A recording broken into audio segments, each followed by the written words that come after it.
ಅತ್ತೆ, ತಪ್ಪು ಮಾಡಿದ್ದು ಅವರಲ್ಲ, ಮಾವ. ಆದರೂ ಅವ್ರು ಮನೆಗೆ ಬಂದಿದ್ದಾರೆ ಅಂದರೆ ಅವ್ರನ್ನ ಹೀಗ ನಡೆಸ್ಕೊಳ್ಳೋದು?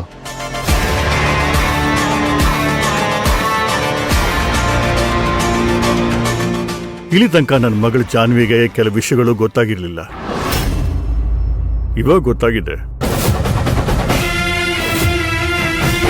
ಅದರಿಂದ ಸ್ವಲ್ಪ ಕೋಪ ಮಾಡ್ಕೊಂಡಿರ್ಬೋದು ಅಷ್ಟೇ.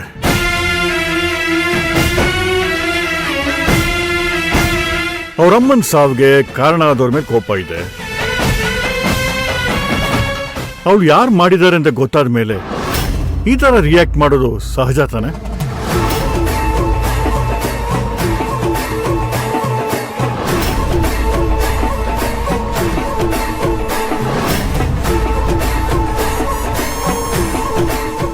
ಮೊದಲೇ ನಂಗೆ ವಿಷಯ ಗೊತ್ತಾಗಿದ್ದಿದ್ರೆ ನಾನೇ ನನ್ನ ಮಾವನ ವಿರುದ್ಧ ಕಂಪ್ಲೇಂಟ್ ಕೊಡ್ತಾ ಇದ್ದೆ.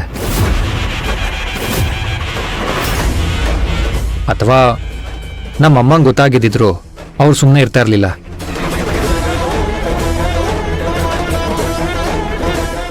ಈಗಲೂ ನಮ್ಮಮ್ಮ ಅವ್ರ ತಮ್ಮನಿಂದ ಆಗಿರೋ ಕೊಲೆ ಬಗ್ಗೆ ಕೇಳಿ ಶಾಕಲ್ಲಿ ಸ್ವಲ್ಪ ಸುಮ್ಮನೆ ಇದ್ದಾರಷ್ಟೇ.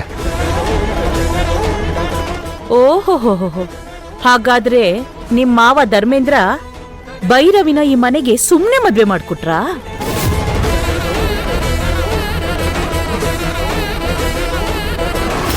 ನಿಮ್ಮ ಸೇಡ್ ತೀರ್ಸ್ಕೊಳ್ಳೋಕೆ ನನ್ನ ಮಗಳನ್ನ ಈ ಮನೆಗೆ ಸೊಸೆಯಾಗಿ ಕಳಿಸಿದ್ದು.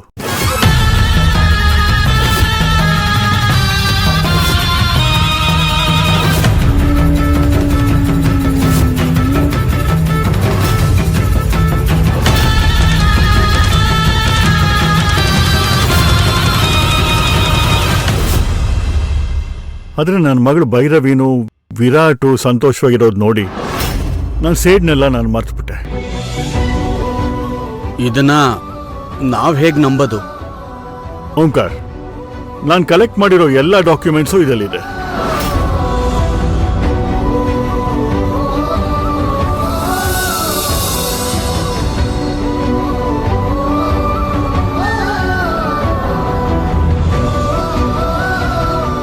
ತಗೊಂಡು ನೀವು ಇಟ್ಕೋಬಹುದು, ಇಲ್ಲ ಬಿಸಾಕ್ಬೋದು. ಇದ್ಯಾವುದು ಗೇಮ್ ಪ್ಲಾನ್ ಅಲ್ಲ. ನೀವು ಮಾಡಿದ ಕೊಲೆ ಬಗ್ಗೆ ಇನ್ಯಾವ ಸಾಕ್ಷಿನೂ ನಮ್ಮ ಹತ್ರ ಇಲ್ಲ. ಪ್ಲೀಸ್ ಟೇಕ್ ಇಟ್, ಡಿಲೀಟ್ ಮಾಡ್ಕೊಳ್ಳಿ.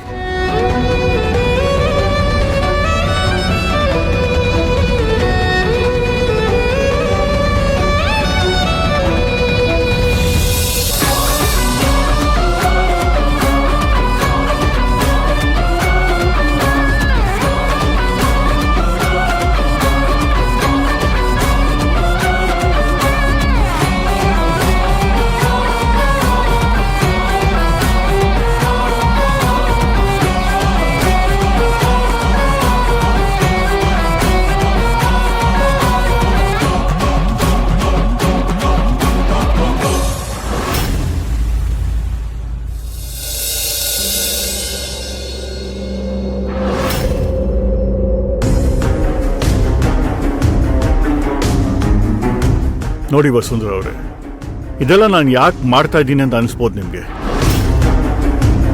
ತಪ್ಪು ಮಾಡಿದವ್ರನ್ನ ಜೈಲಿಗೆ ಕಳಿಸಿದ್ರೆ ನನ್ನ ಹೆಂಡತಿ ವಾಪಸ್ ಬರಲ್ಲ.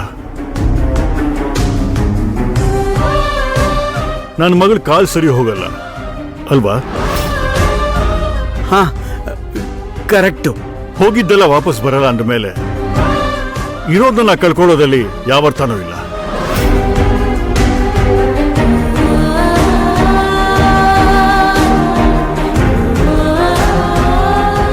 ಪ್ಲೀಸ್, ಇದೆಲ್ಲ ಸಾಕು. ನನ್ನ ಕಾಲಕ್ಕೆ ಇದೆಲ್ಲ ಮುಗಿದು ಹೋಗ್ಬಿಡ್ಲಿ.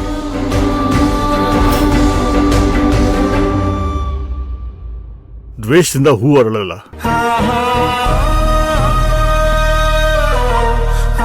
ನಮ್ಮ ಮಕ್ಕಳಿಗೆ ಯಾವ ಶಾಪನೂ ತಟ್ಟೋದು ಬೇಡ. ವಸುಂಧರಾ ಅವ್ರೆ, ಇದೆಲ್ಲ ದೊಡ್ಡವರಾಗಿ ನಾವೇ ಅರ್ಥ ಮಾಡಿಕೊಂಡು ಇಲ್ಲಿಗೆ ನಿಲ್ಲಿಸಿದ್ರೆ ಸಾಕು. ನನ್ನ ಮಗಳು ಜಾನ್ವಿ ಮಾತಾಡಿದ್ದನ್ನ ಮನಸ್ಸಿನಲ್ಲಿ ಇಟ್ಕೊಂಡು ನನ್ನ ಮಗಳು ಭೈರವಿ ಮನಸ್ಸನ್ನ ನೋಯಿಸ್ಬೇಡಿ.